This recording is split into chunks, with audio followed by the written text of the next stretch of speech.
मेरा ये मानना है कि पाकिस्तान और इंडिया के लोगों को ना दो चीज़ों ने बस सेपरेट किया हुआ है, एक रिलीजन और एक बीच में जो बॉर्डर है।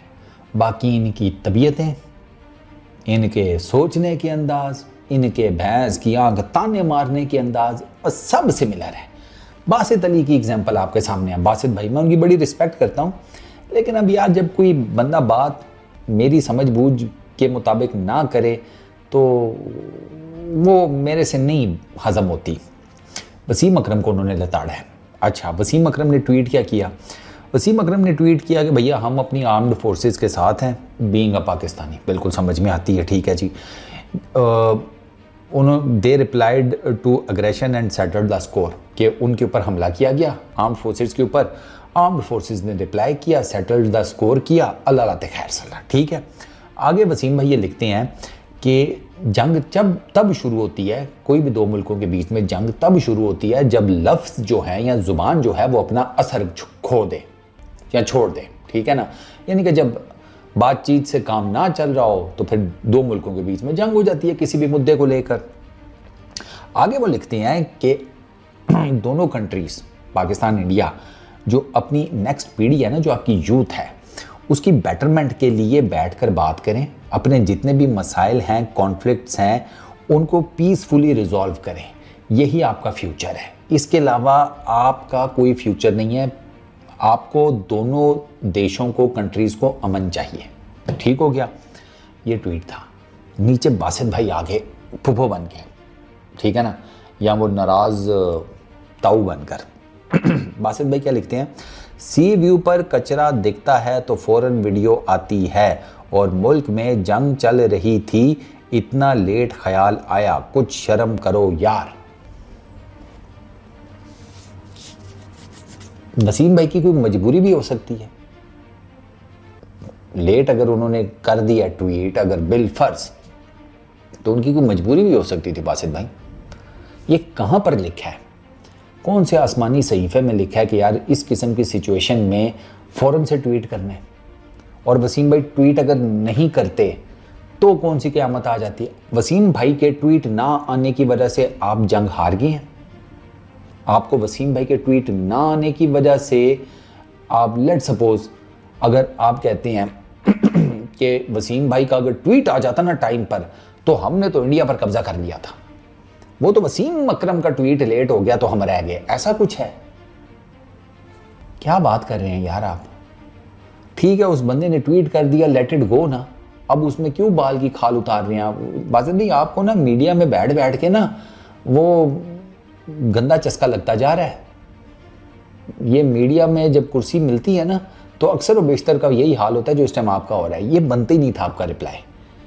भाई कराची में कचरा है, वो एक इंतहाई डिफरेंट किस्म की चीज़ है, और वो भी वसीम भाई ने तो तब भी बात तो ठीक की थी।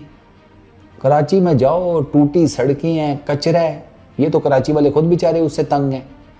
आपका इतना बड़ा इकोनॉमिकल हब, ठीक है, जिसके बारे में जुबान ज़द-ए-आम है, कराची चलता है तो मुल्क पलता है, पोर्ट है, वहाँ पर तिजारत है, इतनी वो इकोनॉमिकल एक्टिविटी है, उस शहर में भैंस की आंख सड़क कोई सुथरी नहीं है। उस शहर में हर जगह पे कचरे का ढेर है, ऐसे थोड़ी होता है। तो वसीम भाई ने तो उस टाइम भी गलत बात नहीं की थी, बिला वजह में वो आप लताड़े हैं। वसीम अकरम का जहाँ पे फॉल्ट हो वहाँ पर तो लताड़ना समझ में आता है, तो यहाँ पर तो उसका कोई क्या, उसने ट्वीट अगर लेट कर दिया, हो सकता है यार उसके घर में कोई प्रॉब्लम चल रही हो, कोई फैमिली इशू हो। ये जो मेंटालिटी है ना कि भैंस क्यों, हम जा रहे हैं, हमने पहले कर दिया, तू कैसे लेट हो गया? वो हो सकता है हागरा हो, उसे कब्ज हो, वो 15 मिनट लेट हो गया तो उसका क्या मतलब है कि भाई साहब अब उसकी ज़िंदगी नहीं है? ओ यार, कत्ल के मुकदमे में जज टाइम दे देता है वकील को कि तू अपने दलाइल पूरे कर ले। वहाँ पर तो एक इंसान की ज़िंदगी, जिसे कहते हैं, स्टेक पर लगी होती है। कुछ भी नहीं, वो अजीब, मैंने बताया ना, इस खित्ते में जो चूरन ठूस ठूस के भरा गया है ना लोगों में, पैट्रियोटिज्म का, नेशनलिज्म का, फलाना टिमकाना, उसने बिल्कुल मत मार के रख दी है यार दोनों नेशंस के लोगों की, आम लोगों की। पढ़ना पढ़ाना कुछ नहीं है, जो जिसने बोल दिया उसको सच समझ लिया, कोई रिसर्च नहीं करनी, कोई कुछ नहीं करना। बेढंगा किस्म का जिसे कहते हैं ना, बासित अली की तरफ से रिप्लाई है। सीरियसली भाई, वसीम अकरम ने बस कर दिया, बात खत्म हो गई। आप ये ना देखा करें कब किया। मैं हमेशा कहता हूं कि भैया बात देखा करो, कौन क्या बात कर रहा है। अब बात बिल्कुल ठीक है वसीम अकरम की। आपने जो कचरे वाला उनको ताना मारा वो भी ठीक था, उस टाइम भी वसीम भाई ने बात ठीक की थी, इस टाइम भी वसीम भाई बात तो ठीक कर रहे हैं ना। सैटरडे को नहीं की तो मंडे को कर दी। अरे मंडे को नहीं की, लेट हो गए, गाड़ी खराब हो गई, बीवी से लड़ाई हो गई, बच्चे का स्कूल में रिजल्ट खराब आ गया, ठीक है, आटे में भैंस की आंख सुसरी पड़ गई, कोई कीड़े लग गए किसी चीज को, है फ्रूट नहीं मीठा निकला। अबे कुछ तो चल रहा होगा उस तरफ कि जिसकी वजह से चलो लेट हो गए, लेकिन आया तो सही ना। एक तो हमारे लोगों को ना बस होता है कि भाई चढ़ दौड़ो, मार दो, काट दो, सारी साइडों पे यही हाल है। तभी पिट रहे हो, तभी कुट खा रहे हो। और मजेदार बात पता है क्या है? मजेदार बात मैं आपको बताता हूं। जो ताकतवर है ना, वो जितना मर्जी जुल्म कर ले, उसके खिलाफ नहीं कोई बोलता। ये दोनों कंट्रीज में आप नोटिस करना, ताकतवर जिसका पता है कि यार इसके पास भाई गुंडे हैं, बंदूक है, तमंचा है, कट्टा है, ये हमें नुकसान पहुंचा देगा, ये कर देगा, वो कर देगा, उसके खिलाफ एक लफ्ज नहीं बोलेंगे, पता है अंदर बाहर हो जाएगा। तो फिर ये हेकड़ी सिर्फ सोशल मीडिया के लिए रखी हुई है।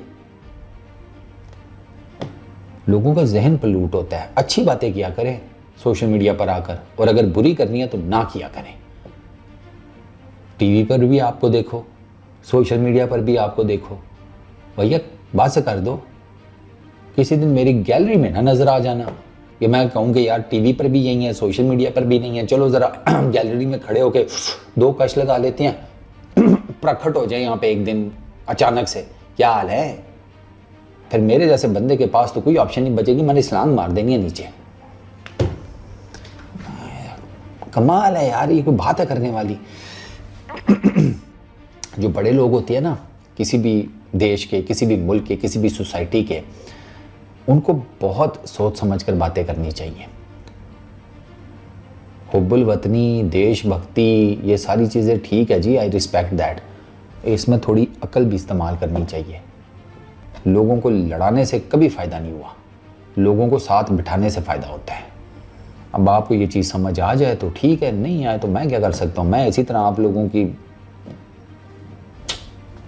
और मेरे पास ऑप्शन क्या है? आम लोगों को मत लड़ाएं, खुदा का नाम है, आम लोगों के जहन पलूट मत करें। ये मैं सबको कह रहा हूँ, गवर्नमेंट्स को, मीडिया को, सबको, किसी एक फर्द वाहिद को नहीं, सिर्फ बासे भाई, सबको मैं कह रहा हूँ कि आम लोगों के ऊपर रहम करें। वो बेचारे अपनी दाल रोटी पूरी करें इन दोनों मुल्कों में, हैं, अपनी नौकरियां करें, या आप लोगों जो उन्हें जहर भरते जा रहे हैं उनके दिमागों में, वो उसका देखें। बेचारों के पास कोई तो ऑप्शन छोड़ो। अब ज़ाहिरी बात है, जो जहर आप उनके अंदर भर रहे हैं वो कहीं ना कहीं तो निकलेगा ना। अब वो अगर आगे पीछे नहीं निकल सकता, यानी कि एक दूसरे के साथ लड़कर नहीं निकल सकता, तो वो कहाँ निकलेगा? आपकी सोसाइटी में निकलेगा। वो बंदा अपने घर वालों के साथ, दोस्तों यारों के साथ वो जहर निकालेगा। आप इवेंचुअली क्या होगा? सोसाइटी पलूट हो जाएगी, कोलैप्स कर जाएगी। और ये आप ज़रा दोनों देशों की सोसाइटीज़ उठाकर देख लें, पिछले 10, 15, 20 सालों में किधर से किधर पहुंच गए हैं आप लोगों के दोनों की तरफ बहुत बड़े बड़े नाम थे, बहुत बड़े बड़े, लिखने वाले, पढ़ने वाले, काम की बातें करने वाले। अब भैंस की आंख, स्टेडियम की फ्लड लाइट्स लेकर निकलो ना, एक नाम नहीं मिलता कि जो कोई ढंग की बात कर रहा हो। जिसको देखो भैंस की आंख जहर उगल रहा है। बचो यार, बचो, सीरियसली बचो, ये इस जहर से बचो। मेरी आप लोगों से बस यही रिक्वेस्ट है। इस वीडियो में इतनी, अपना बहुत ख्याल रखना। नेक्स्ट वीडियो में मुलाकात होगी। Peace out.